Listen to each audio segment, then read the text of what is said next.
Hello, everyone. Welcome back. Welcome to episode 2 of this Cod3x educational series. This one, we're going to talk about the lending infrastructure, the next evolution of our lending infrastructure being Cod3x Lend. So this is a very core piece of our tech stack, and it is not only an evolution of our tech, but an evolution in DeFi lending more broadly, if I may say so myself. So I'm going to be asking Bebis here some questions about Cod3x Lend, and hopefully by the end of it, you'll all fully understand it. So I guess what I wanted to start with was what kind of experience our team has, our developers, our engineering staff has building on lending infrastructure. And I wanted to get you to sort of give us a little bit of background on that. Sure, yeah. So obviously our team has been operating in DeFi since 2020 using lending platforms. We were building on empty set dollar back in 2020, if you recall that Signerage platform, which is kind of like lending. But in 2021, when we launched Reaper on the Phantom network, that's when we really started digging super deep into Compound and Aave, building infrastructure and yield tools and yield products on top of Compound and Aave. We gained a lot of experience with managing these systems, understanding these systems, and integrating into these systems. And we found very quickly in managing all the edge cases and managing all the nuance as kind of operators of these yield products, we oftentimes knew a lot more about them than the actual developers that are forking or building on top of these architectures. And pretty quickly in late 2021, we realized, hey, we should build our own lending platform. We're building these yield products on top of these other providers. Let's just become a provider ourselves. And so working with a team called Granary, we helped them build and deploy Aave v2 and build out some peripheral infrastructure to have kind of more nuanced incentivization, and brought that to market, and in the bear market eventually acquired Granary, and our developers started working on it in earnest. And Granary, if you aren't familiar, has always been small, but was one of and remains one of the most reputable lending platforms in the industry. On Harmony and on Phantom, our emergency response team outperformed Aave's own emergency response team, and really just our risk management skills shown. And in late 2022, the Radiant Capital team recognized that and brought on some of our engineers to help ship Radiant Capital v2, which was one of the most successful lending platforms of all time. And pushing further into that, we started kind of developing novel kind of integrated CDP architectures, experimenting with Ethos Finance, Aurelius Finance, Ironclad Finance, Lore Finance, just kind of touching on all these different networks and engineering these bespoke single chain solutions. And really for the past 2 years, we've thought to ourselves, okay, we're in love with Aave. Our whole team is Aave users. A lot of us invest in Aave. We're Aave fanboys. We read the research, and Aave is huge, and Aave has a very hard time being so huge, adapting to certain market needs and market desires. So we felt with Cod3x Lend that there is a huge opportunity in creating not necessarily a modular lending system like Euler, for example, or Morpho, and not necessarily a monolithic lending infrastructure like Aave, more so focusing on a product-driven modular monolith, which is designed to manage lines of credit across many pools using one big Aave-like core pool focused on premium assets. And in doing this, we've created an amazing kind of centerpiece for our ecosystem that can act as a minter of our stablecoin, that can take on interesting risks without exposing the core pool and collateralize things, we've never seen collateralized in DeFi before, thanks to a lot of our cool AMO technology. So I'll leave it at that, but, suffice to say, we are, to a certain extent, the lending guys. As an engineering firm, I would say we're sort of unmatched in our knowledge and understanding of DeFi lending, and even to a certain extent, DeFi stablecoins. Yeah, and we are going to get into the stablecoin in subsequent episodes. But that was a really good intro, and I guess you kind of touched on it a little bit there. But before going into the specifics, why is lending at its current state, or I guess historically, lending in DeFi, why is scaling so hard? Why, what's the standard right now, and what are kind of the limitations? I mean, you talked about extending lines of credit, doing things like this. Like, why has it been so hard to offer credit that is, I guess, more advanced or more nuanced, or more along the lines of what people usually think of when they think of loans in TradFi or whatever? Yeah, sure. I think really, let's say you look at Aave as kind of the king of DeFi lending. Aave has this very big problem in that it is the ultimate source of liquidity in DeFi, but if you aren't coming to Aave with the highest yielding collateral, you're going to have less utility.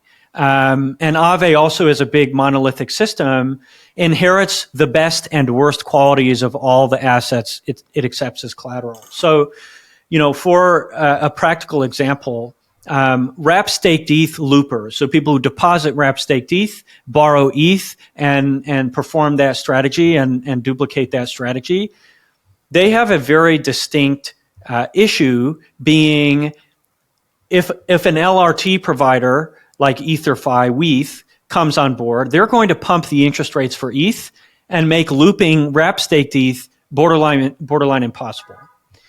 And then you couple that with the fact that because this big pool of collateral is shared, as a risk manager, you need to look at the worst qualities of the worst collateral and kind of expound from there. So Aave, for example, on Ethereum, has done a lot of de-risking for the past few years, offboarding collateral types. And, obviously the Curve incident was where it kind of broke into the public domain. But for the longest time, they've had a difficult time grappling with their identity and managing downside risk, simply because they're so huge. So being such a huge player, they can't be nimble. They can't address that many market needs. And Aave from the get-go has been programmed to be able to serve kind of the modular market. They can have multiple markets in a single instance of Aave.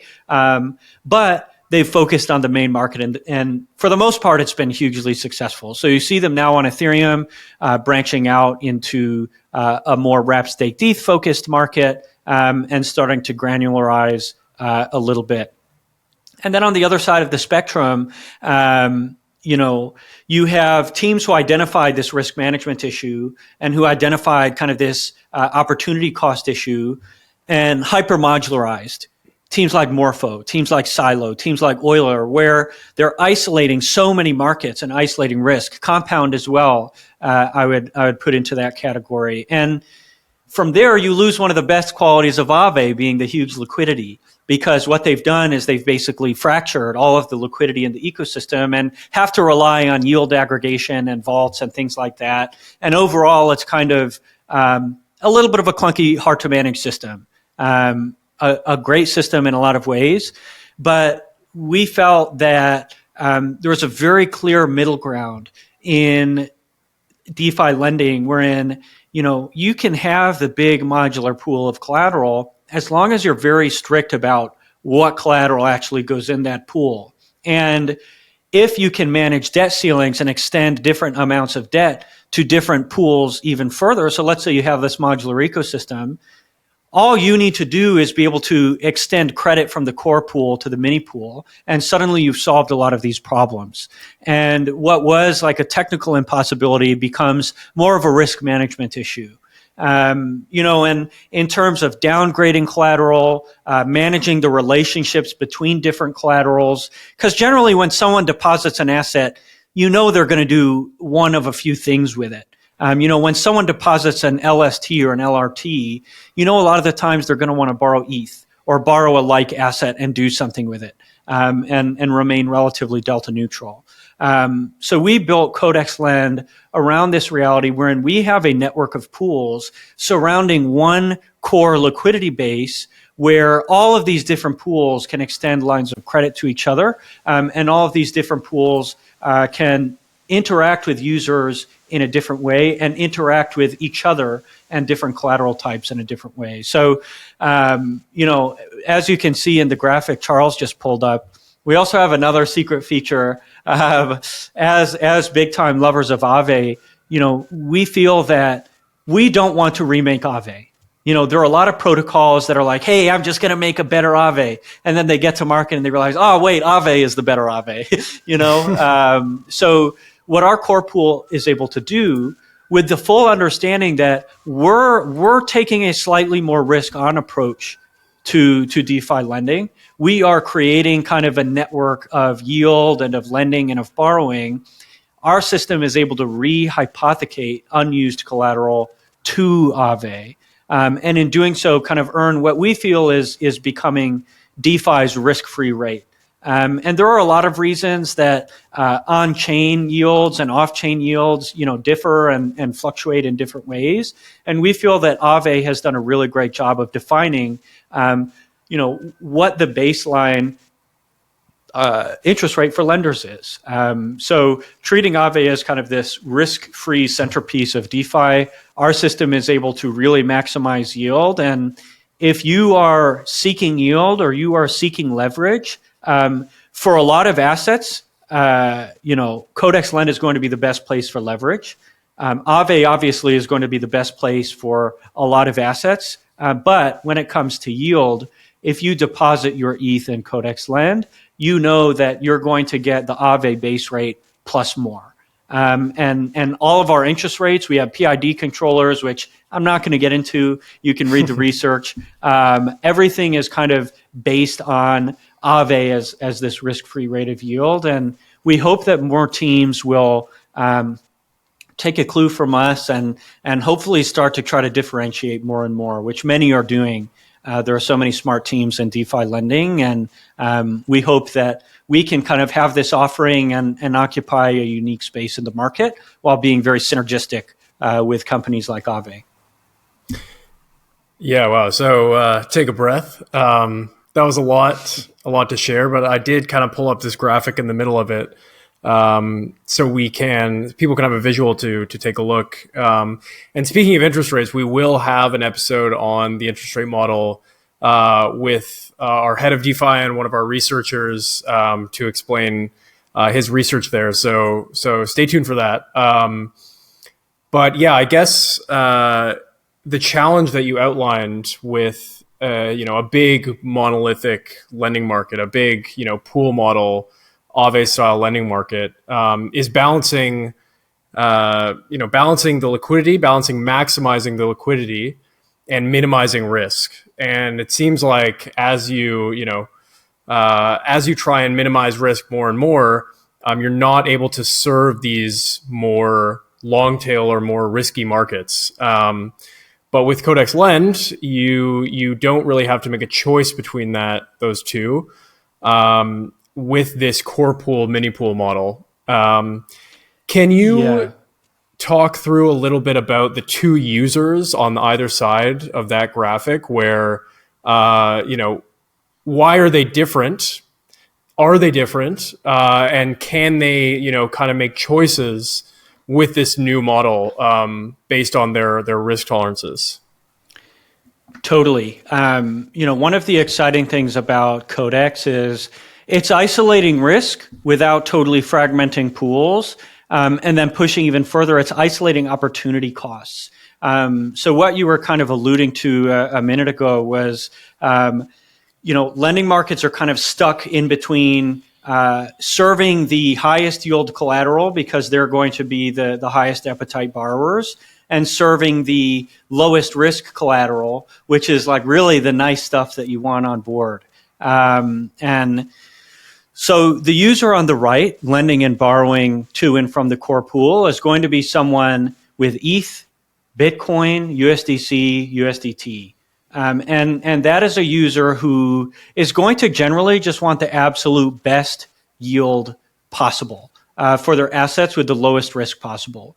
So really with Cod3x Lend, what we're targeting is the best risk-free return, or not risk-free, but risk-adjusted returns humanly possible.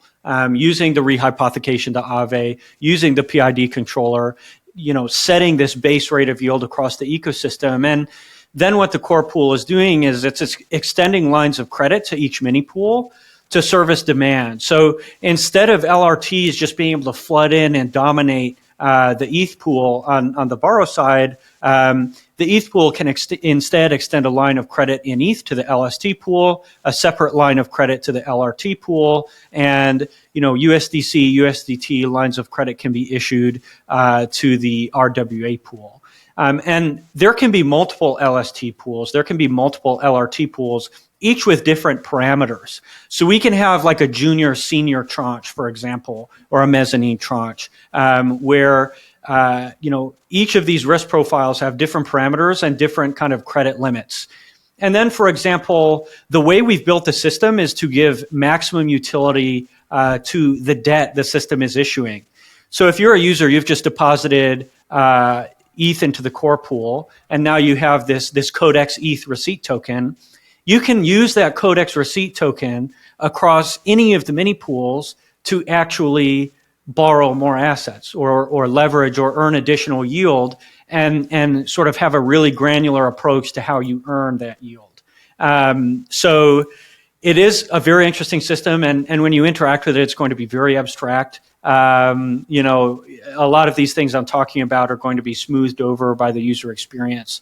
And so the user on the right can be the user on the left in some instances, but in a lot of ways as well, the user on the right is going to be someone with collateral that the core pool doesn't want.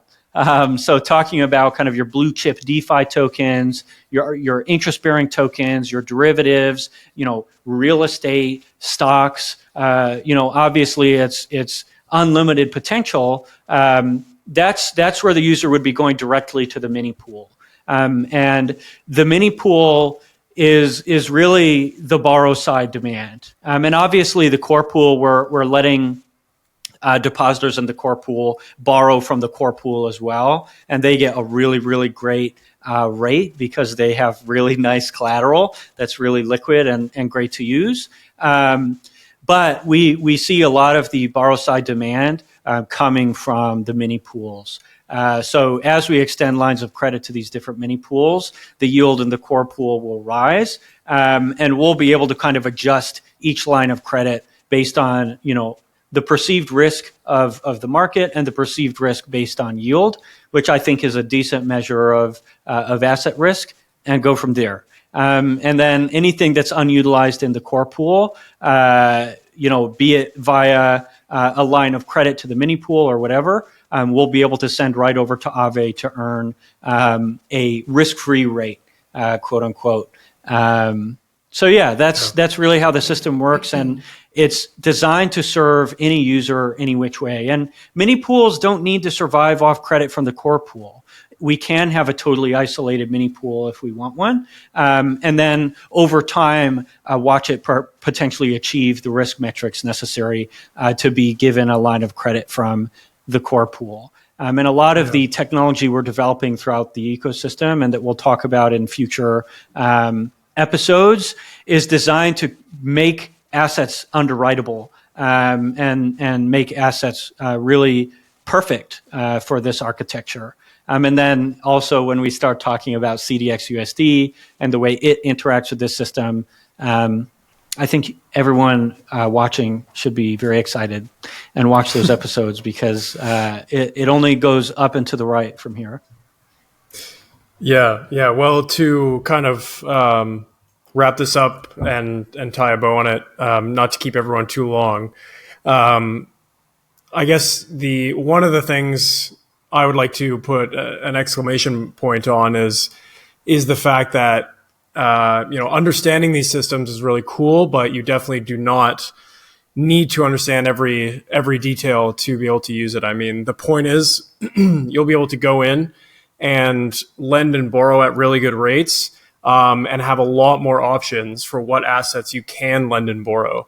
And that is offered in a really secure way. And yeah, just the architecture is just modularization, modular markets, modular risk profiles. Each market is able to have its own parameters, with really, really, efficient and effective interest rate models, and kind of taking all the lending primitives that exist in DeFi, and kind of putting them together is how I see it.